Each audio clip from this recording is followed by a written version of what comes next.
चलिए, हालांकि पर्याप्त समय होता है, 5-6 मिनट 7 मिनट मिल रहा है आपको ज्वाइन करने के लिए, पर्याप्त समय है, आसानी से सभी लोग ज्वाइन कर सकते हैं। लेकिन है क्या, वो आदत है कि 5 मिनट देरी से। चलिए,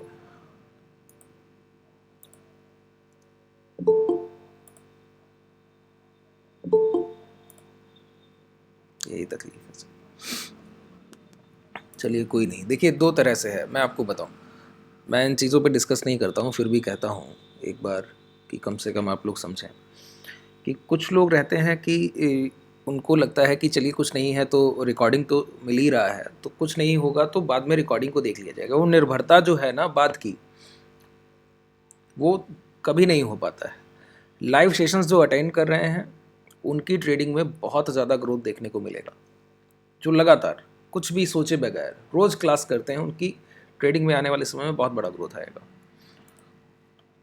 और आप लोगों में से कई लोग उसके एग्जाम्पल हैं। दो बातें हैं इस क्लास की, मात्र दो बातें हैं, जिसने फॉलो कर ली और बहुत आसान है, कुछ ज़्यादा नहीं करना है। एक, पहला तो ये कि लाइव सेशंस ज्वाइन करने हैं। अभी क्लास हो रहा है, ज्वाइन करना है पूरा 1 घंटे। देखिए कितना भी आपको बोरिंग लगे, इससे महत्वपूर्ण कोई भी समय आपके जीवन में ना कभी आएगा और ना कभी आया होगा पहले, और महसूस हो जाएगा कुछ समय के बाद। दूसरी बात यह है कि जो भी आपने सुना है, जितना भी सीखा है, 10%, 20%, 30%, जितना भी आपको क्लास में समझ में आ रहा है, 5, 6, 7, 8 सेशंस के बाद लगभग लगभग सभी लोग इतना एलिजिबल हो जाते हैं कि खुद से देख कर चार्ट को, ट्रेड को एग्जीक्यूट किया जा सके। वो करना है, छोटे अमाउंट से कीजिए। कोई बहुत बड़ा फंड आपको नहीं रखना है, बहुत छोटा अमाउंट रखिए। 100, 200, 300, 400 रुपया बाजार को रोज दे सकते हैं, बस उतना ही दीजिए जितना आप रिस्क एपेटाइट रख सकते हैं। क्या करना है, रोज खुद से जो सीखा है उस पर ट्रेड लेना है। मेरी ट्रेड्स ठीक है, देखिए मेरी एक लिमिट है सर, बार बार इस चीज़ को दोहराता हूँ, फिर कह रहा हूँ, मेरी एक लिमिट है ट्रेड कराने का कि मेरे एक मैसेज पे कई सारे ऑर्डर्स एग्जीक्यूट होते हैं। ठीक है, जहां पर एक ट्रेड पे कई सारे ऑर्डर्स एग्जीक्यूट हो रहे हैं और सभी का रिस्क एपेटाइट अलग है। किसी को मैं अलग ट्रेड दूं या किसी को अलग, वो हो नहीं सकता। कई मेजॉरिटी ऑफ ट्रेडर्स हैं, तो है क्या, मैं आपको एक लिमिटेड रिस्क दे सकता हूं, उसके एवज में लिमिटेड ही प्रॉफिट मिलेगा। और वहीं अगर आपका रिस्क मैनेजमेंट पता है, किसी के लिए 500 रुपया बड़ी बात है, किसी के लिए 500 रुपया कुछ भी नहीं है सर, यही है ना। तो अगर आपको रिस्क पता है, अगर आप समझते हैं कि आप 5-10 हज़ार का रिस्क ले सकते हैं, आप सेम ट्रेड को एग्रेसिव खुद से जैसे जैसे आप करते जाएंगे, तो आप समझेंगे कि खुद से ट्रेड को लेना सबसे ज़रूरी है। चलिए देखते हैं प्राइस में। आज के सेशन में ही मैं आपको इतनी सारी चीज़ें समझा दूंगा कि आप महत्व समझेंगे कि खुद से ट्रेड करना क्यों ज़रूरी है। चलिए देखते हैं। कल के प्राइस में हम लोग पूरा डिस्कस करके गए क्या, एक लोअर लेवल है, ये रहा, प्रीवियस डे लो ये लगा हुआ है। प्रीवियस डे लो के बाद क्या क्या डिस्कस किया है कि अगर गैप अप और गैप डाउन नहीं होगा तो कॉस्ट के आसपास प्राइस ओपन करता और डे हाई ब्रेक करता। ये जो डे हाई लगे हुए हैं ये ब्रेक होते और उस कैंडल के हाई ब्रेक होते तो हम लोग लॉन्ग ट्रेड करते। दूसरा, अगर बहुत तेजी से ऊपर जाता तो एक कोई सेलर का एवरेज यहाँ आ रहा होता, सेलर के एवरेज के ऊपर क्लोज करके नीचे बाजार आता तो रिटेस्ट शॉर्ट करते। तीसरी कंडीशन थी कि प्राइस नीचे आए, ध्यान से सुनिएगा, मैंने कहा कि प्राइस नीचे आए, फिबोनाची रूल, क्या कि प्राइस नीचे आए और 43,000, 43,000 और ऊपर का 100, इसके बीच में 100 से 43,000, जब 100 से नीचे आए और 43,000 के बीच में कंसोलिडेशन करे, वो भी कितना, 43,000 100 से 50 तक, लगभग 40 या 50 तक, ये 40-50 पॉइंट करे इस कंसोलिडेशन का ठहराव, रुकावट का होना चाहिए। ठीक है, उसके बाद जब लो ब्रेक होंगे तो अच्छा खासा मूवमेंट मिलेगा। लेकिन हम लोगों ने जब फर्स्ट ट्रेड किया वो कहां पर किया बताइए, देखिए यहां पर आपको शॉर्ट करा दिया गया था बाजार इस जोन के पास बिल्कुल। ठीक है, ये लगभग उस समय का प्राइस 43,250 के आसपास रहा। तो जब वहां पे शॉर्ट कराया गया, वहां से आपको मूवमेंट मिला है, ये लगभग मान लेते हैं 240-50 पॉइंट के आसपास का मूवमेंट भी है, अच्छा खासा मूवमेंट है। लेकिन ट्रेडिंग को मात्र अगर आप प्राइस से समझ रहे हैं, देखिए बहुत सारी चीज़ों को देख कर चलना पड़ता है। अगर आप किसी भी एक विधा में स्ट्रांग नहीं हैं, आप उतनी महारत नहीं रखते हैं, तो कई सारी मुश्किलें शुरुआती समय में झेलनी पड़ती हैं। जैसे आपने ट्रेड को लिया, शॉर्ट किया है, क्या देखिए प्रैक्टिकल लर्निंग से होता क्या है, आपके कई सारे कॉन्सेप्ट क्लियर होते हैं। क्यों? आप बाजार में उन चीज़ों को लाइव होते हुए देखते हैं और फिर उन पर डिस्कस किया जा सकता है। आपने ट्रेड लिया, ये 250 पॉइंट्स, लगभग 250 पॉइंट की गिरावट उस जगह से। अभी ये भी बताऊंगा क्यों लिया है। मैंने नहीं वेट किया, मैंने आपसे कहा कि वेट करना है क्या, 43,100 से नीचे आके कंसोलिडेशन, वो भी 43,000 को ब्रेक करने से पहले, और 43,100 के नीचे आना चाहिए। लेकिन प्राइस में आप एक चीज को गौर कीजिए, कंसोलिडेशन हो रहा है 43,100 के ऊपर। ये देखिए, ये है 43,100 का भाव, ठीक है। ये थोड़ी देर बाजार यहाँ पे रुका है, लेकिन ये 43,100 के ऊपर रुका है, 43,100 के नीचे नहीं रुका है। कंसोलिडेशन लोअर लेवल पे नहीं हुआ, ठीक है। इसका कारण क्या रहा? प्राइस ने डे लो ब्रेक किए और ट्रैप कर दिया। ट्रैपिंग है ये ट्रिपल टी कॉन्सेप्ट। कभी भी अब लौट के इससे बेहतर प्राइस कभी नहीं मिलेगा। एक चीज अभी समझ लेते हैं, क्या कभी भी अब लौट के 43,100 के नीचे भाव आएगा तो बहुत तेजी से सडन सेल होगा। अगर अब लौट के आया, क्यों? ये ट्रिपल टी कॉन्सेप्ट पे है, ट्रेड द ट्रैप जोन है, ठीक है। यहां पर आपने जिस भी प्रीमियम को शॉर्ट किया, लगभग मुझे लगता है 48 से 50 रहा होगा वो पर्टिकुलर स्ट्राइक प्राइस। अब मुझे स्ट्राइक प्राइस नहीं याद है। जो भी आपने प्रीमियम अपसाइड से शॉर्ट किया, उसका लो बना होगा 30 के आसपास लो लगा है उसका, ठीक है। ये 20 पॉइंट्स लगभग डिक्रीज हुआ है। देखिए मूवमेंट है 250 पॉइंट का और प्रीमियम डिक्रीज किया है सिर्फ 20 पॉइंट्स। कारण क्या है? कई प्रीमियम्स अगर आप इससे भी अपर लेवल, जो भी आपने स्ट्राइक प्राइस लिया होगा, उससे ऊपर के भी स्ट्राइक प्राइस देखेंगे ना, तो कई तो ऐसे होंगे जो स्ट्रक कर गए होंगे, मतलब मूवमेंट होगा ही नहीं और प्राइस गिर रहा होगा। कारण क्या है? कारण है इम्प्लॉयड वॉलेटिलिटी। विक्स जब भी हायर होगा तो किसी भी पर्टिकुलर, वो कॉल हो या पुट हो, सी या पी, किसी भी स्ट्राइक प्राइस पर कॉल या पुट के प्रीमियम हाई हो रहे होंगे। वॉलेटिलिटी होता क्या है पहले ये समझ लेते हैं, थोड़ा आसान हो जाएगा और फिर आप बहुत चीजें समझ पाएंगे। देखिए जब भी आईवी हाई होगी, आईवी है इम्प्लॉयड वॉलेटिलिटी। क्या कहते हैं इसको, समझते कैसे हैं? अंदाजा ये लगता है इससे कि इंट्राडे में अप एंड डाउन मूवमेंट हो कितना सकता है, लगभग कितना हो सकता है, वो है एम्प्लॉयड वॉलेटिलिटी। कैसे आती है जरा समझिए। जब भी बाइंग या सेलिंग, सिर्फ देखिए लगभग समय ऐसा होगा कि 100 में से 90 बार होगा कि सिर्फ सेलिंग का प्रेशर होगा। डर किसका होता है? ज्यादातर गिरावट का ज्यादा होता है। अपसाइड मूवमेंट का कोई फियर नहीं होता है बाजार में, होता है कभी कभी होता है। इसीलिए मैंने कहा 100 में से 90 बार आप देखेंगे कि डाउनवर्ड्स मूवमेंट का फियर होता है, गिरावट का बहुत ज्यादा डर होता है ट्रेडर्स में। अपसाइड ट्रेंड का कोई डर होता है क्या? कोई फियर नहीं होता है, लगभग। तो मैंने कहा 100 में से 90 बार आप देखेंगे जब भी गिरावट की तरफ बाजार कोई भी मूवमेंट करने की कोशिश करेगा तो वहां पर क्या होगा? फियर बढ़ेगा। फियर किस में बढ़ता है? रिटेलर्स में। रिटेलर्स में फियर क्या बढ़ता है कि उनको समझ नहीं आता है ट्रेड को लेना कहां पर है, कट कहां पे करना है। वो बार बार ट्रेड लेंगे, बीच में काट के निकलेंगे, फिर ट्रेड लेंगे, फिर काट के निकलेंगे। तो एक फियर होगा, भगदड़ सी होगी बाजार में, पता नहीं लगेगा कि हो क्या रहा है। तो इस चक्कर में होता क्या है, कोई कॉल बाई कर रहा है, कोई अचानक से पुट बाई कर रहा है और भाई बहुत सारी पोजीशंस अचानक से एग्जीक्यूट हो रही हैं और स्क्वायर ऑफ हो रही हैं। वहां पर आईवी होता है हाई। आईवी को हम लोग देखते हैं इंडिया विक्स से। ये है विक्स से। वॉइस कट रहा है काफी। सभी को है सर वॉइस का प्रॉब्लम? एक बार बताइए जरा। नहीं सर सही है। सर देखिए अगर आपको अकेले, सर सही है। अदिराज सर सही है। ठीक है, अदिराज जी एक बार आप क्लास, वॉइस क्लियर नहीं है, काफी कट रही है। हाँ वही मैं कह रहा हूँ आपसे, आप एक बार क्लास को हटाइए और दोबारा एक बार फ्लाइट मोड पे मोबाइल रखिए और दोबारा से हटाकर ज्वाइन कीजिए, ठीक है।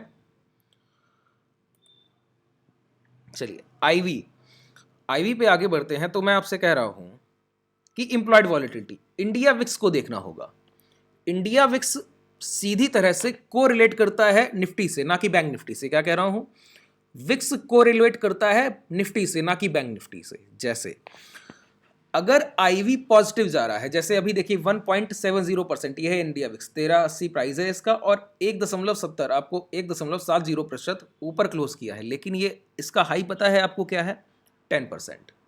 आज ये सुबह मॉर्निंग में 10% ऊपर हुआ, 10% हाई है इसका। सोचिए 10%, 13 रुपये 80 पैसे का भाव अभी है और 10% तक ये गया था। इसका मतलब मैं आपको बताऊं, अगर आईवी 13 के पास है, ध्यान से सुनिएगा, अगर विक्स जो है 13 है या 14 है या 15 है या 16 है, तो जितना भी है उसके आगे एक जीरो बढ़ा लिया कीजिए समझने के लिए, कि आपको यह समझ आ जाएगा कि अभी के जो भी ट्रेडिंग सेशन चल रहे होंगे नॉर्मल डेज, कि कल का ट्रेडिंग सेशन है, उसके पहले का ट्रेडिंग सेशन है, तो अगर कल भी आईवी 13 साढ़े 13 था, उसके पहले भी था, उसके पहले भी था, तो आज कल के जो डाउन टू हाई ओपन होने के बाद अगर कोई मैक्सिमम हाई लग सकता है बाजार में, 10 में से 8 दिन यही देखा जाएगा, वो 130 पॉइंट से ज्यादा प्राइस अपसाइड मूवमेंट नहीं करेगा। 10 में से 8 बार, 1-2 दिन चल सकता है, 10 में से 8 बार यही देखा जाएगा, 130 पॉइंट की ही मैक्सिमम गिरावट हो सकती है अगर आईवी 13 है तो। क्यों? 13 के आगे मैंने कहा एक जीरो कर लीजिए, अगर 14 है तो 140 पॉइंट हो गया, ठीक है। वहीं अगर 10% का इंक्रीजमेंट है, जैसे आज के दिन 10% का की बढ़ोतरी है, पॉजिटिव हो गया था एक बार विक्स 10%, मतलब अगर इंट्राडे में सिर्फ 130 पॉइंट का मूवमेंट हो सकता है और 10%, अब यहां पे परसेंटेज को देखिएगा, और 10% इंक्रीजमेंट है, तो अब 10% के आगे भी एक जीरो बढ़ा लीजिए। मतलब अगर नॉर्मल डेज अभी आज के पहले के ट्रेडिंग सेशन में अप एंड डाउन मूवमेंट सिर्फ 130 पॉइंट हाई एंड 130 पॉइंट लो हो सकता था, तो आज वो बढ़कर 230 पॉइंट हो गया है। आज वो बढ़कर कितना हो गया है? 230 पॉइंट्स। मतलब पहले हो सकता था 130 पॉइंट दिन का, आज वो 230 पॉइंट तक अप एंड डाउन कर सकता है। ये है वॉलेटिलिटी। इसका होगा क्या? अब प्राइस बहुत तेजी से नीचे ऊपर करेगा, कितना भी अपसाइड मूवमेंट हो सकता है, कितना भी डाउनसाइड। 230 पॉइंट का निफ्टी के मूवमेंट की बात है ये। मैंने कहा विक्स को रिलेट करता है निफ्टी से, ना कि बैंक निफ्टी से। अब समझिए, अगर मैं मान लूं कि 230 पॉइंट के आसपास मूवमेंट हो सकता है इंट्राडे में, इस 230 पॉइंट के मूवमेंट को अगर आप बैंक निफ्टी में तब्दील कर दें तो लगभग देखिए, निफ्टी का प्राइस कितना है 18 और बैंक निफ्टी कितना है 43, तो 18,000 43,000 लगभग 2.5 गुना है, 2.5x। अगर निफ्टी में 230 पॉइंट का मूवमेंट हो सकता है तो बैंक निफ्टी में वही मूवमेंट लगभग 500 पॉइंट हो सकता है। लगभग एक रफ फिगर ले रहे हैं। तो ये जो आईवी है ये आपको बताती है कि इंट्राडे में रिस्क कितना हायर है। दूसरी बात, जब भी आईवी डाउन होगा, विक्स जब भी लोअर साइड मूव कर रहा होगा नीचे की तरफ की नेगेटिव है, तो आप देखेंगे कि प्राइस में बहुत ज़्यादा अप एंड डाउन मूवमेंट नहीं होगी। वो एक कंसोलिडेशन में होगा, लोअर ट्रेंड में होगा, या फिर कहीं ठहराव के साथ चल रहा होगा। जैसे कल आप देखेंगे आईवी कल बहुत ज़्यादा हाई नहीं था तो प्राइस काफ़ी देर तक देखिए एक जोन में बना रहा। आज 10% ऊपर था तो देखिए ये हाई लगा है 43,333, ये लो लगा है कितना 955, 955 के बाद दोबारा हाई लगा है 43,411। Intraday movement high to low कितने बड़े हैं? काफ़ी बड़े हैं। बात क्लियर हो रही है? आईवी को देखकर आपने अंदाजा लगाया कि निफ्टी और बैंक निफ्टी में लगभग कितने मूवमेंट हो सकते हैं। अगर आईवी हाई है तो एक बात और मैंने कही कि प्रीमियम्स बहुत हाई होंगे। क्यों? वॉलेटिलिटी है, मतलब बोथ साइड मूवमेंट की पॉसिबिलिटी है। बोथ साइड मूवमेंट की पॉसिबिलिटी जब होगी तो एक चीज और गौर कीजिए, अगर बाजार में गिरावट भी बहुत हो सकती है और अपसाइड ऊपर की तरफ मूवमेंट भी बहुत ज्यादा हो सकता है।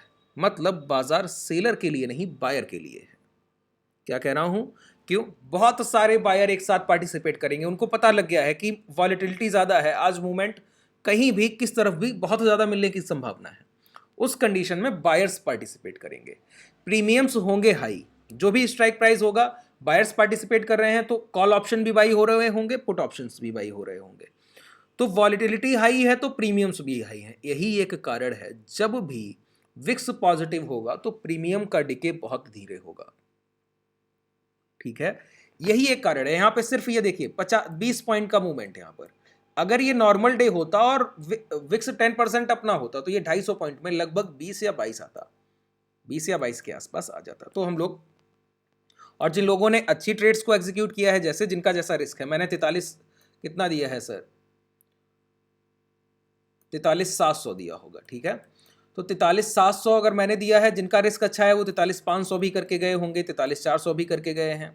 कई सारे आप लोग मैसेजेस करते रहते हैं तो पता लगता रहता है।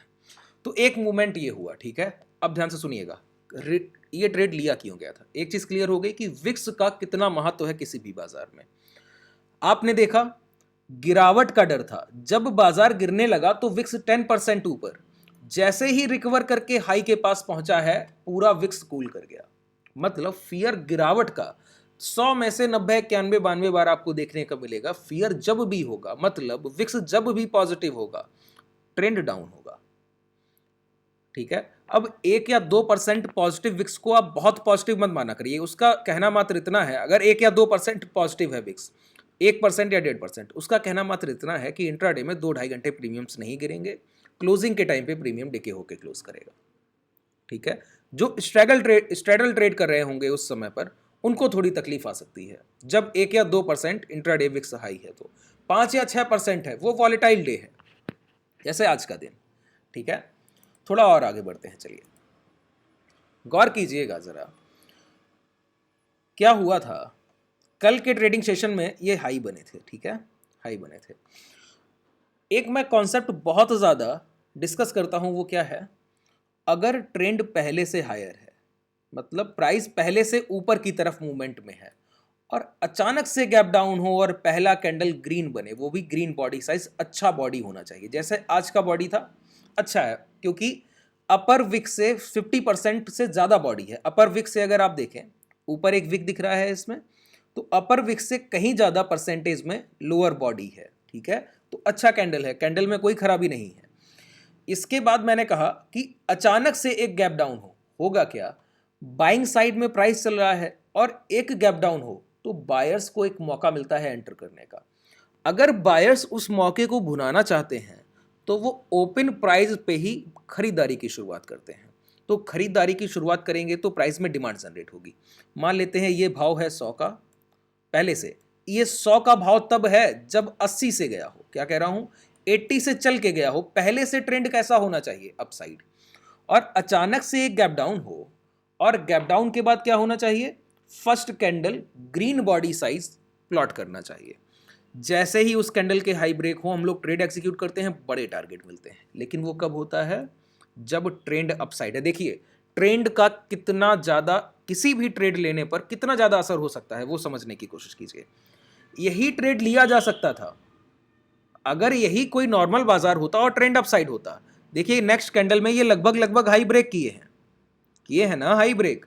इसका मतलब क्या है, प्राइस में अपसाइड अगर पहले से ट्रेंड पॉजिटिव होता तो हम लोग यहीं से लॉन्ग करते इसको, लेकिन ट्रेंड नेगेटिव था तो हम लोगों ने शुरुआत में लॉन्ग करने का नहीं सोचा। कब तक, मैंने पहले से प्लान करके गया हूं कि प्रीवियस डे हाई जब तक ब्रेक नहीं होंगे लॉन्ग नहीं करूंगा, क्योंकि अगर किसी बायर ने खरीदारी की लोअर लेवल पर शुरुआत की है तो उसने कल का हाई लगाया है। अगर वो कल की खरीदारी से ज्यादा पैसा इंट्रोड्यूस कर पाता है तो कैसे करे, मुझे कैसे पता लगेगा, जब वो कल के हाई से ऊपर भाव को ले जाए तो मैं समझूंगा बायर स्ट्रांग है तो मैं एंटर करता। नहीं किया, उसकी जगह उसने किया क्या, नेक्स्ट कैंडल को इंगल्फ कर दिया। क्या कह रहा हूं, इंगल्फिंग। इंगल्फिंग कहते हैं किसी भी प्रीवियस भाव को ढक लेना। एक बियरिश इंगल्फिंग होता है, बुलिश इंगल्फिंग होता है। इसका मतलब है कि पिछला कैंडल में अगर 10 पॉइंट की खरीदारी आई है और अगले कैंडल की शुरुआत हो यहां पर 10 पॉइंट ऊपर और पूरा ये 10 पॉइंट की खरीदारी को ढक ले, गिर कर क्लोज करे, मतलब जितना बायर ने खरीदा अगले ही उतने ही समय में, 5 मिनट का टाइम फ्रेम है, तो एक कैंडल में आपको ग्रीन दिखता है, नेक्स्ट कैंडल उतना ही रेड दिखता है लगभग। ये क्या है, इंगल्फिंग है। और इंगल्फिंग से पूरा प्रभाव नहीं है, इसके लो भी ब्रेक हुए हैं। देखिए इसके लो ब्रेक हुए हैं, फिर रिटेस्ट करने आया, डोजी प्लॉट किया, फिर इसके लो भी ब्रेक करा था। ये एक अच्छा सेटअप था, यहीं पे मैंने आपको शॉर्ट करा दिया। विक्स हायर था, अगर मैं यहाँ वेट करता ना तो यहाँ से यहाँ तक मूवमेंट में आपको कोई पैसा नहीं मिलने वाला था, बहुत कम पैसा मिलता, 10-12 पॉइंट, कम से कम 20 तो यहाँ गया। तो एक ये डाउन साइड आपको मूवमेंट मिल गया, पहली चीज, ठीक है। अब यहाँ पे एक चीज और गौर कीजिए, देखिए आपके जीवन में हो प्राकृतिक नियम है, भाव का भी वही नियम है, क्या है, जिसकी शुरुआत जैसी है अंत भी वैसा ही होगा। जो प्राइस ओपन जैसे करता है क्लोजिंग भी वैसे ही होगी। ओपन कैसे हुआ है, वॉलेटाइल, बहुत ज्यादा ह्यूज 2 कैंडल्स में green body size, big body size candles. फिर उसके बाद सेलिंग के साथ अगले 15 मिनट प्राइस रहा। पहले आधे घंटे में प्राइस में अच्छी खासी खरीदारी बिकवाली दिखती है गैप डाउन के बाद। मतलब प्राइस ने ओपन किया है कई सारे पैसे को खरीदते हुए और बेचते हुए, मतलब कई सारे ऑर्डर्स एग्जीक्यूट किए गए होंगे, वो बाई के हों या सेल के हों, किए गए हैं। तो शुरुआत कैसी है, डे का ओपन कैसा है, वॉलेटाइल है।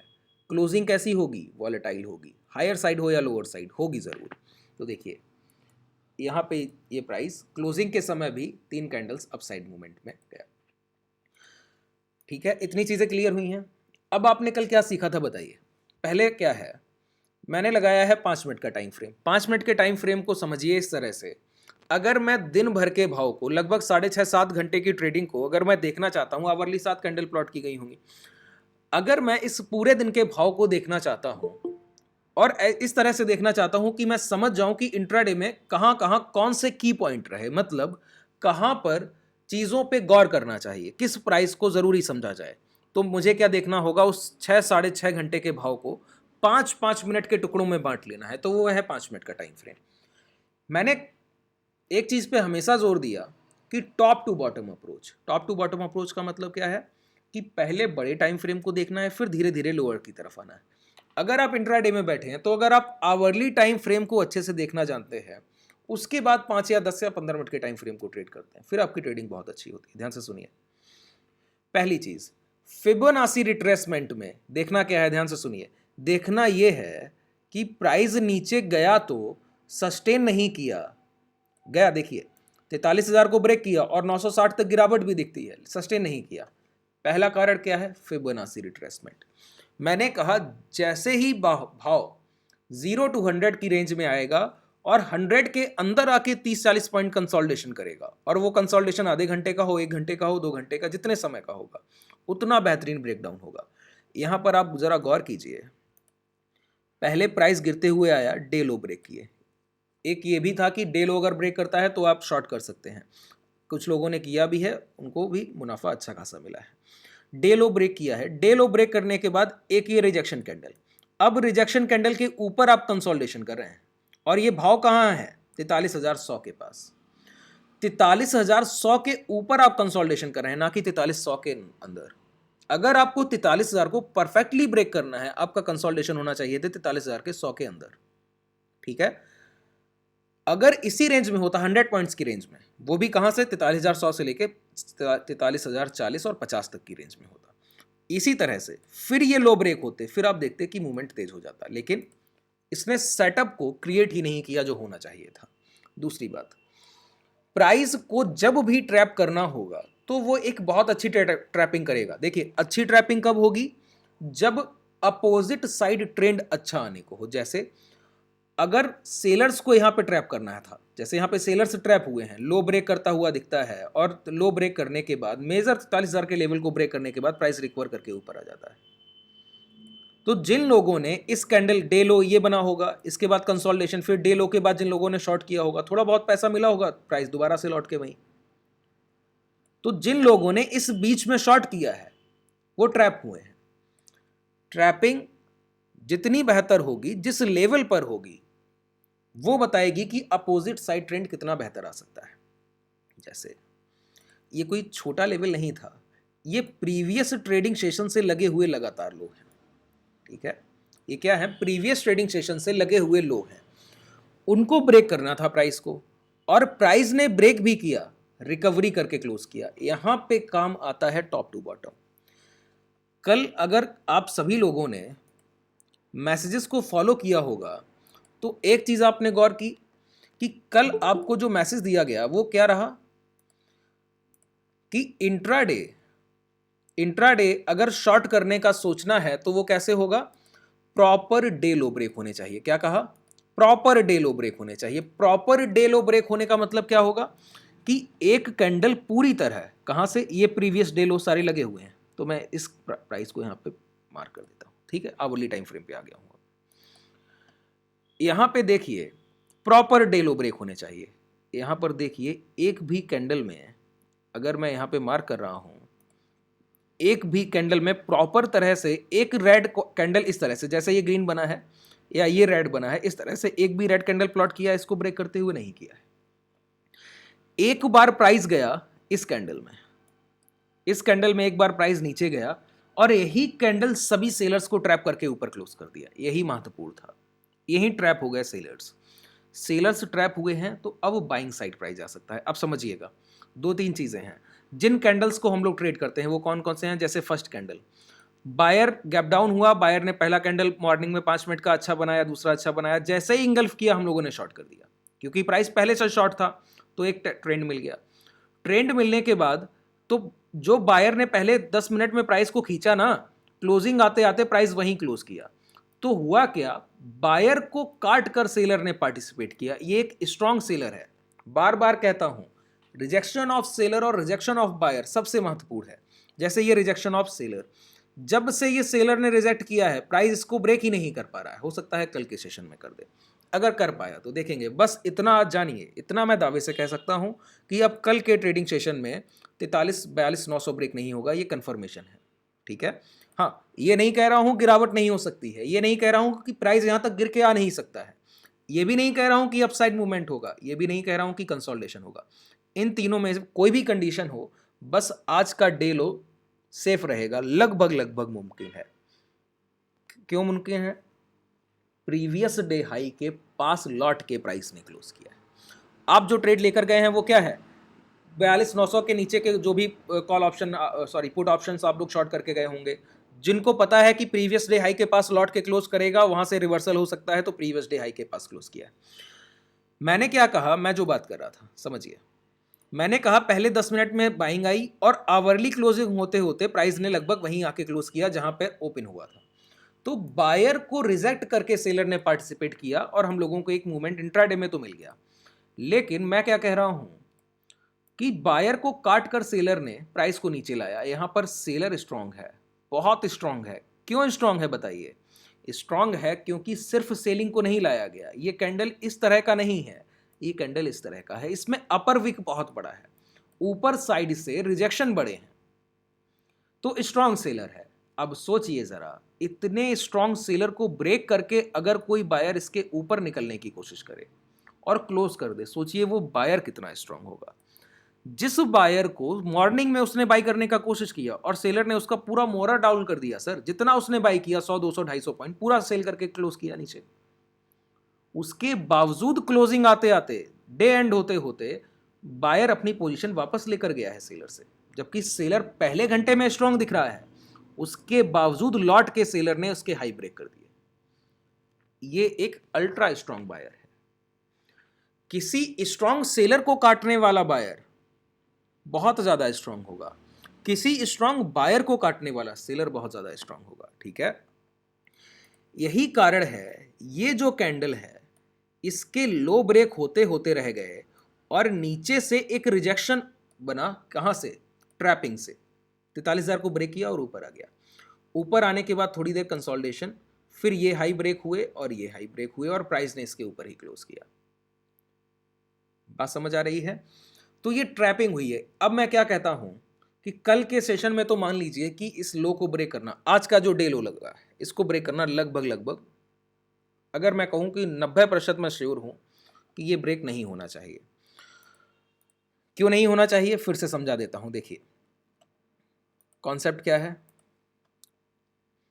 सिर्फ कॉन्सेप्ट को याद रखिए। देखिए प्राइस एक्शन से प्यारी चीज कोई है नहीं बाजार में।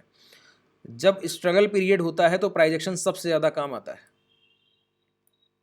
ये लगे हैं लेवल्स, ठीक है, ये कल का हाई है, देख पा रहे हैं, ये कल का हाई है।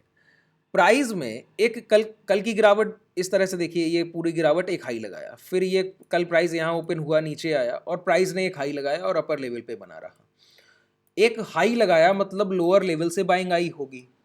बाइंग आने के बाद प्राइस ने हाई एक लगा दिया है, जितना भी डिमांड बायर क्रिएट कर सकता था उसने करने की कोशिश की। उसके बाद सेलर दोबारा उसको सेल करने की कोशिश कर रहा था, किया ना आज के दिन सेलर, लेकिन बायर ने क्लोजिंग के टाइम पर प्रीवियस डे हाई मतलब कल जितना पैसा डाला वो डाला, आज उसके पैसे को सेलर के द्वारा काटा भी गया। उसके बावजूद उसने उस सेलर की खरीदारी को भी काटा, सॉरी बिकवाली को भी काटा, जितना बिकवाली कर रहा था उसको भी काटा, मतलब और पैसा लगा होगा। फिर भी वो इतना डेस्परेट है प्राइस को ऊपर ले जाने के लिए, उसने प्रीवियस डे हाई के पास क्लोज किया। ये बायर का एक स्ट्रॉन्ग साइन है कि एक बार रिजेक्शन के बावजूद वो इतना डेस्परेट है बाइंग के लिए कि प्राइस को प्रीवियस डे हाई के पास लौट के क्लोज कर रहा है। मतलब अगर कल के दिन का हाई ये लगा हुआ है और आज के दिन प्राइस नीचे आता है और लौट के प्रीवियस डे हाई के पास क्लोज करता है, तो अब नेक्स्ट ट्रेडिंग सेशन जो कल के आने वाला समय है, कल का ट्रेडिंग सेशन आपके सामने है, उसमें ये मान के चलिए आज के बने हुए लो ब्रेक नहीं होंगे। आज का लो क्या लगा है? 42,960। 42,960 ब्रेक नहीं होगा लगभग। तो आपने क्या किया? इसके नीचे के पुट ऑप्शन शॉर्ट कर दिए। बिल्कुल आसान है। आज मैं देखिए समय बहुत कम दे पाऊंगा, जितना हो सकेगा उतना दूंगा। इंट्राडे प्राइस एक्शन को डिस्कस कर लूंगा और लगभग चीजें क्लियर कर दूंगा, ठीक है। तो प्रीवियस डे हाई के पास क्लोजिंग दिखता है, ये सबसे बेहतरीन कॉन्सेप्ट है। हमारे सभी ट्रेडर्स जितने भी प्रीवियस सेशंस में ऐसे कॉन्सेप्ट बनते हैं, जब भी प्रीवियस डे हाई के पास सेल होता हुआ प्राइस लौट के क्लोज करता है, कभी फेलियर नहीं हुआ, कभी फेलियर नहीं हुआ। अब कल हो जाए तो अलग बात है, देख लेंगे सर। देखिए अब है क्या, चीजें कितनी देखने लायक है मैं आपको बताऊं। सबसे पहली चीज देखने लायक क्या है? बायर्स एवरेज और सेलर्स एवरेज। फिर से कल जो औसत रहे उसके बाद आज दोबारा से सेलर और बायर के एवरेज देखने होंगे। तो मुझे क्या क्या देखना है पता है? मैं दो चीजें यहां पे बिल्कुल क्लियर देखना चाहता हूं। पहले ये देखिए, मैं क्यों कहता हूं कि आप इंट्राडे ट्रेडिंग अगर खुद से करेंगे तो एक दिन मुझसे बेहतर कर पाएंगे। कारण क्या है? जो आपने आज का ट्रेड लिया ना शाम के समय क्लोजिंग टाइम पर, उसकी एंट्री उससे कहीं बेहतर हो सकती थी, लेकिन मैं अपनी ट्रेड्स में बिजी था। उसकी एंट्री उससे बेहतर थी। अगर मैं 43,000 के पुट ऑप्शन की बात करूं तो 68, 69, 69 ये ट्रेड कर रहा था, उसका क्लोजिंग है 44 के आसपास। 43,000 का पुट ऑप्शन अगर शॉर्ट करते तब, ठीक है। और बायर्स के लिए उससे भी बेहतर एंट्रीज थी। मैं आपको दिखाऊं यहां पे, देखिए बिल्कुल आसानी से समझ लीजिए, प्राइस को मैं अच्छे से समझा देता हूं। कल मैंने फिबोनाची के 50% पे बात की थी, ध्यान है सभी को? क्या बताया था कि अगर 0 to 100 बाइंग आती है, क्या कह रहा हूं, 0 to 100, 1 से 100 तक बाइंग आती है और प्राइस इसका 50% क्लोज कर देता है, क्या कह रहा हूं, 50% बाइंग को सेलर काट देता है, तो प्राइस में अचानक से बहुत बड़ी गिरावट आने की संभावना है। अब आ सकती है, क्यों? बायर की 50% खरीदारी काटी जा चुकी है। सेम अगर 100 से 0 तक भाव गिरकर आता है, 100 से 0 तक भाव गिरकर आता है और रिवर्सल के बाद 50 के ऊपर निकल जाता है, मतलब बिकवाल की 50% क्वांटिटी को खरीद दिया गया है बायर के द्वारा, ठीक है। बिल्कुल सेम कॉन्सेप्ट है। तो जो भी अपनी पूरी खरीदारी या बिकवाली का 50% ब्रेक कर दिया जाएगा, मतलब है वो लगभग ब्रेक कर दिया गया है। यहां पे मैं आपको शो करूं, ध्यान से सुनिएगा। अगर आपको देखना है सेलर टू बायर, मतलब नीचे से हाई की तरफ देखना है, क्या देखना है कि 0 to 100, ध्यान से सुनिए, आपको देखना है 0 to 100 कि बायर की कितनी खरीदारी काटी गई है। तो आप लो टू हाई प्लॉट करेंगे, मतलब यहां से प्लॉट कीजिए और यहां तक ले जाइए, लो टू हाई।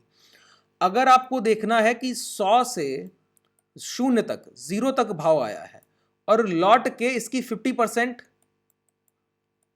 सेलिंग को काटा जाए, तो आपको क्या करना होगा? रिट्रेसमेंट, अपोजिट साइड रिट्रेसमेंट है ये। तो 100 से प्लॉट कीजिए और 0 तक लाइए फिबोनाची को। मतलब प्लॉटिंग कैसे करनी है? हाई टू लो, रिवर्स करनी है। तो मैंने क्या कर रहा हूं, देखिए ध्यान से, आज का हाई लगा है ये और यहां से लो लगा है ये, ठीक है। हाई लगा है ये और लो लगा है ये। एक और पैटर्न है, ध्यान से देखिए। सारी चीज़ों को अगर डिस्कस कर पाया तो ठीक है। नॉट पैटर्न, पर्सनल पैटर्न्स हैं, सब कुछ लोग जानते होंगे, हो सकता है सभी लोग जानते हों। क्या? नॉट पैटर्न, गांठ पैटर्न, आवली टाइम फ्रेम को आपको दिखेगा। और मैं आपसे एक बात कहूँ, गांठ पैटर्न को नियर बाई रेजिस्टेंस ट्रेड कीजिए या ना कीजिए, कोई मतलब नहीं, आप एक बार स्किप कर दीजिए। अगर नियर बाई सपोर्ट गांठ पैटर्न आवरली या डेली टाइम फ्रेम पर कहीं भी प्लॉट होता है, उसके हाई या लो जो भी ब्रेक होंगे, वहां से मूवमेंट बहुत ज़्यादा अच्छा होता है। देखिए पहले यहाँ पे देख लीजिए, फिर नॉट पैटर्न पे चलते हैं। यहाँ से प्राइस गिरा है और आया यहाँ तक है, मतलब हाई टू लो मुझे प्लॉट करना है। क्यों? अगर पूरा सेलर इतना सेल किया है तो कंसोलिडेशन के बाद और सेल कर दे, लेकिन इस पूरे सेलर की देखिए ये प्राइस क्या है, 43,358, 360 मानते हैं, ये है 42,960, 43,360 से 960 तक लगभग कितना होगा, 400 पॉइंट की बिकवाली है, 400 पॉइंट्स की बिकवाली। 50% अगर काटना है तो देखिए 50% प्राइस का हो सकता है कि आप कहें कि 200 पॉइंट ऊपर चले जाइए, कट जाएगा, बिल्कुल ठीक है। इसी तरह से देखिए मतलब 43,960 से 43,060 और 43,160 के ऊपर अगर भाव लौट के निकलता है मतलब सेलर काटने की शुरुआत हो गई।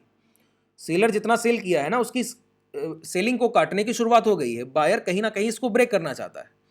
तो देखिए ये प्राइस हैं 160, ये रहे 156, 160 ये रहे, देखिए इसके बाद प्राइस निकला है कंसोलिडेशन, जैसे ही ये हाई ब्रेक हुए मूवमेंट मिल गया है, ये बायर्स के लिए मूवमेंट था।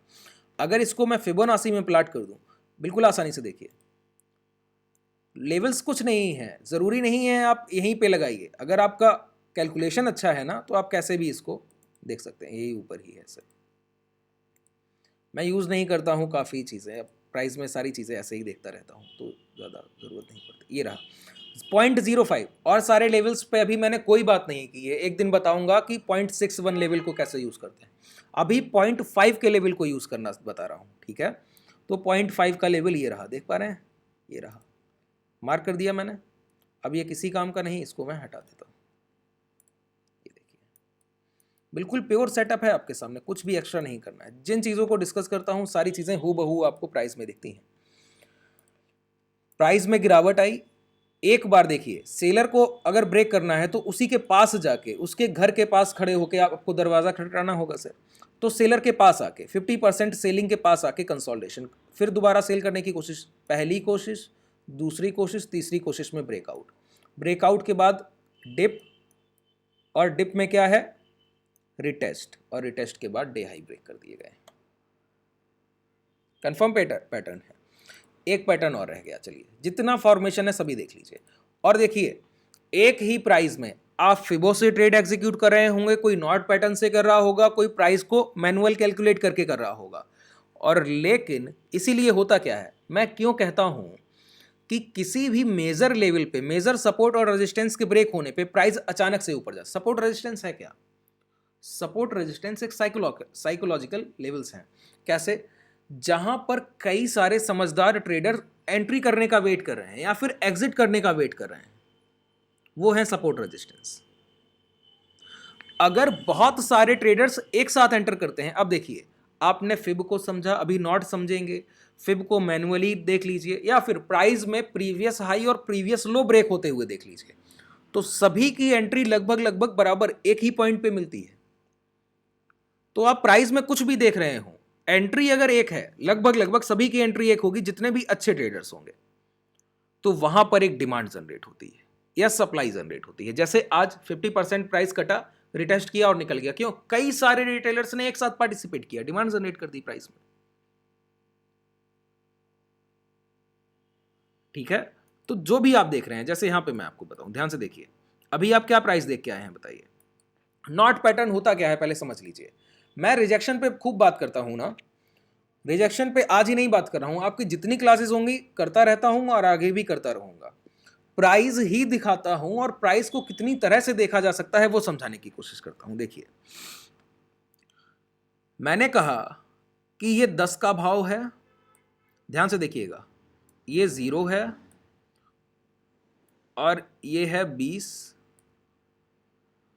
और ये है 30, ठीक है, लिख ले रहा हूं पहले, ठीक है, ये भाव लगे हुए। अब देखिए प्राइस ओपन होता है 10 पर, ठीक है, 10 पर ओपन होता है, कोई भी प्राइस हो सकता है, किसी भी स्टॉक का भी हो सकता है। आपके लिए देखिए आज प्रीवियस डे हाई के पास क्लोज किया है प्राइस, तो हो सकता है कि मैं आपको एक स्विंग ट्रेडिंग के लिए एक स्टॉक मैंने ढूंढ कर रखा है, आपको देकर जाऊंगा, आप देखिएगा कितना बेहतरीन मूव करता है। अगर आप खरीदेंगे, पैटर्न मुझे बहुत अच्छा दिखता है, थोड़ा बहुत लोअर साइड मिलता है तो भी खरीदारी की जा सकती है। अभी कंफर्मेशन ब्रेकआउट का कल के सेशन में होगा या उसके अगले सेशन में हो जाएगा, लेकिन मैं अपनी तरफ से कह सकता हूं कि ये कंफर्मेशन है कि होगा जरूर, ठीक है। ब्रेकआउट हो चुका है, अपसाइड मूवमेंट जरूर होंगे। देखिए ओपन होता है 10 पर और गिरावट हो 0 तक, मतलब सबसे पहले क्या हुआ, आवरली कैंडल की बात करते हैं कि 1 घंटे के भाव को हम लोग देख रहे हैं। तो माने कि 9:15 पर भाव ओपन होता है 10 रुपए पर और 9:15 से 9:45 तक गिरावट होती है 10 से 0, पूरा 10 रुपए की बिकवाली होती है पहले। अगले आधे घंटे में क्या हो, जितनी बिकवाली हुई है 10 रुपए की पूरी कवर कर दे, तो क्या दिखेगा, रिजेक्शन ऑफ सेलर। जितना सेलर ने बेचा बायर ने रिजेक्ट करके वहीं क्लोज करा दिया। क्लोजिंग कहाँ है, दोबारा 10 पे, तो 10 की बिकवाली हुई, 10 की खरीदारी करके क्लोज कर दिया। यहां पर क्या है, रिजेक्शन किसने दिया, बायर को, तो हम लोग किसको स्ट्रांग समझें, बायर को स्ट्रांग समझें। फिर बायर स्ट्रांग होता है तो क्या करेगा, इस कैंडल के हाई ब्रेक करेगा, आगे चलकर हाई नेक्स्ट कैंडल में ही ब्रेक कर देता है। और शुरुआत होते ही जैसे 10:15 क्लोज होता है कैंडल, 9:16 9:20 10:16 10:20 तक वो इसके हाई ब्रेक करता है हाई, और चल कर जाता है 20 रुपए तक, क्या कह रहा हूं, 20 तक चल के जाता है। कब, जैसे 10:15 पे ये कैंडल क्लोज किया आवरली, अब अगले घंटे के कैंडल की शुरुआत हुई होगी, तो 10:15 से 11 बजे तक का ऐसा प्राइजेक्शन है कि प्राइस ने हाई भी ब्रेक किए और 20 तक गया भी। तो बायर स्ट्रांग था ना, कैसे, सेलर को काट के आगे बढ़ रहा है, स्ट्रांग बायर है। लेकिन यहां पे एक चीज और हो जाए क्या, कि 20 से 11 बज चुका है, 15 मिनट बचा है क्लोजिंग में, इस 15 मिनट पहले दोबारा से सेलर सेलिंग की शुरुआत करें और प्राइस को 10 पे ही क्लोज करा दें। यहां पे कौन स्ट्रांग दिखता है, अगर इंडिविजुअल कैंडल पूछूं तो आप कहेंगे फिर 10 रुपए की बाइंग आई है और उस बाइंग को रिजेक्ट कर दिया गया, मतलब रिजेक्शन ऑफ बायर्स, वो भी किसके द्वारा, सेलर के द्वारा। अब तकलीफ है, क्या तकलीफ है, नीचे पहले सेल की शुरुआत की गई तो पूरा रिजेक्ट किया है बायर ने 10 रुपए का, फिर 10 रुपए की, मतलब जितनी शुरुआत में सेलिंग आई पूरा रिजेक्शन हो गया, बायर स्ट्रांग दिखा। बायर स्ट्रांग हुआ तो वो 20 तक भाव को लेकर भी गया, 10 रुपए की और खरीदारी की, लेकिन क्लोज होते होते सेलर ने रिजेक्ट कर दिया। अब मैं अगर दोनों कैंडल्स को मिलाकर देखूं तो मुझे दिखता है एक रिजेक्शन ऑफ सेलर और एक रिजेक्शन ऑफ बायर। और दोनों कैंडल में एक चीज और गौर करने वाली है कि दोनों में इक्वल, जैसे यहां पे पहले में 10 रुपए की बिकवाली आई थी और 10 रुपए की ही बाद में खरीदारी आ गई, यहां भी प्रीवियस कैंडल के बराबर 10 रुपए की जैसे ही खरीदारी आ पाई 10 रुपए की बिकवाली फिर से आ गई। तो दोनों कैंडल्स के वॉल्यूम जो है वो लगभग सेम है, दोनों कैंडल्स की जो भी खरीदारी बिकवाली है वो लगभग सेम है, इक्वल है। तो दोनों कैंडल्स के साइज कैसे होंगे, बराबर। तो कैसा पैटर्न होगा, बॉडी साइज पहले में होगा नहीं और नीचे से एक लोअर विक दिख रहा होगा पहली कैंडल में, दूसरी कैंडल में भी बॉडी साइज ना के बराबर होगा, ऊपर एक अपर विक दिख रहा होगा इस तरह से, क्योंकि रिजेक्शन ऑफ बायर है, ऊपर से सेल किया गया है, अपर विक बड़ा होगा, यहां लोअर विक बड़ा होगा। यही है एक गांठ पैटर्न। अब प्राइस डिसाइडेबल नहीं है, लेकिन एक चीज क्लियर है, क्या, मैंने क्या कहा, पहली कैंडल में बायर स्ट्रांग दिखता है, दूसरी कैंडल में सेलर स्ट्रांग दिखता है, क्योंकि पहले में बायर ने रिजेक्ट किया, दूसरे में सेलर ने रिजेक्ट किया। जब दोनों ने रिजेक्ट किया तो एक चीज तो क्लियर हो गई, अब मेरे पास कोई ट्रेंड नहीं है, क्यों, पहली कैंडल में बायर स्ट्रांग दिखा, दूसरे में सेलर, लेकिन दोनों मुझे स्ट्रांग दिखे, मतलब यहां पर सिर्फ बायर और सेलर की फाइट नहीं है, यहां स्ट्रांग बायर और स्ट्रांग सेलर की फाइट है। अब मैं चुपचाप बैठ जाऊंगा प्राइस में। अब ये 0 और ये 20, ये मेरे लिए सब कुछ है, यहां पर सब कुछ से मेरा मतलब है कि इस बीच में अब मैं ट्रेड करने की सोचूंगा ही नहीं, क्यों, नीचे से सेलर बायर रिजेक्ट कर रहा है, ऊपर से सेलर, लेकिन ऊपर से सेलर रिजेक्ट कर रहा है 20 से, नीचे से बायर रिजेक्ट कर रहा है 0 से। जैसे ही इस जोन का लो ब्रेक होगा, तो मैंने कहा पावरफुल लोगों की लड़ाई है ये, अगर लो ब्रेक हुआ तो मूवमेंट बहुत तेज होगा, अगर हाई ब्रेक हुआ तो मूवमेंट बहुत तेज होगा। अगर स्ट्रांग बायर को काटा गया है तो सेलिंग बहुत शार्प होगी, अगर स्ट्रांग सेलर को काटा गया है तो बाइंग बहुत शार्प होगी। यहां पर इन दो कैंडल्स में आप जरा देखिए, आवरली कैंडल्स में, और यहां पे मैं एक चीज मेंशन कर रहा हूं, ये दो कैंडल्स हैं, ये हाई है और ये लो है, देख पा रहे हैं, इसमें लोअर विक बड़ा है, इसमें अपर विक बड़ा है, और दोनों के साइज लगभग इक्वल हैं, लगभग। देखिए परफेक्शन प्राइस में बहुत कम देखने को मिलता है, परफेक्ट कैंडल अगर फॉर्मेशन होंगे तो सभी ट्रेड को एग्जीक्यूट करेंगे। ये कैंडल्स थोड़े बड़े भी हो सकते हैं, इसमें थोड़ा सा बॉडी साइज भी दोनों तरफ हो सकता है, दोनों रेड हो सकते हैं, कभी दोनों ग्रीन हो सकते हैं, कभी एक रेड और ग्रीन हो सकता है, कुछ भी है। एक चीज कॉमन होगी कि विक साइज बॉडी से हमेशा 70% से ज्यादा होंगे, कि 30% से ज़्यादा कभी बॉडी साइज नहीं होना चाहिए। पहली चीज़ ये, अगर 10 पॉइंट का कैंडल है तो 3 पॉइंट का ही बॉडी साइज होना चाहिए, 7 पॉइंट का तो लोअर विक होना चाहिए। ऊपर का 10 पॉइंट का कैंडल है तो सिर्फ 3 पॉइंट का ही नीचे का बॉडी साइज होना चाहिए, अपर विक 7 पॉइंट का यहाँ भी होना चाहिए।